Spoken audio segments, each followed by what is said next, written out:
Hi, I'm Lisa Middlecoff. I've been the worship leader here since after serving under Mike Ayers. I'm not always the upfront person, but I'm over the development of the worship teams here at Christ the King.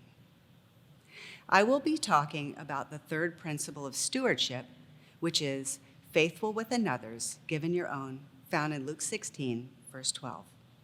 It's funny how we think the opposite of Jesus sometimes. It might seem like it should be faithful with your own, given another's, but it's the opposite. When I first came to Christ the King, Michael Ayers was the worship leader. Yes, that's Catherine, David, and Sam's dad. I came into the church's worship team as a piano player and eventually became one of the worship leaders and served under Mike's leadership for 6 years. When Michael went on to become a pastor, I took over as the head of the worship teams here at CTK. At the time I first started on Michael's team, I had recently graduated college with a degree in music and had spent the better part of my life training as a classical musician. However, this did not qualify me to come right in and have my own. I came in as a steward of what was Michael's, and any skills I had were to be used to help Michael to be a more successful worship leader. Now, Michael also has a degree in music and is an excellent worship leader, but my point is simply that it's not necessarily our qualifications that mean we're fit to come right in and take over. God wants us to prove ourselves faithful stewards first. What does being faithful with another's look like?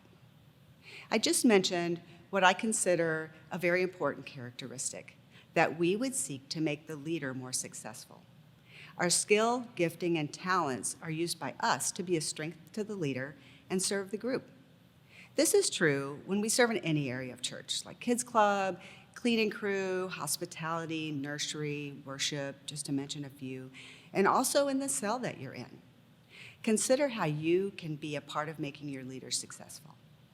Another aspect is to serve with excellence. Bring your best to serve in another's area. Do all as unto the Lord, since it really is Him that we're serving in the first place. Serving with excellence can also be preparation for your own future leadership. When we serve with excellence, we grow and we get better at what we're doing. This might be a means that God is using to prepare us for a future role. Finally, do what is asked and needed by the leader of your area of service. Sometimes we might disagree or think it's not necessary, but the leader bears the weight of the whole group and may see things from a different perspective. In doing what is asked and needed, you will lighten their burden of leadership and be pulling in the same direction with them.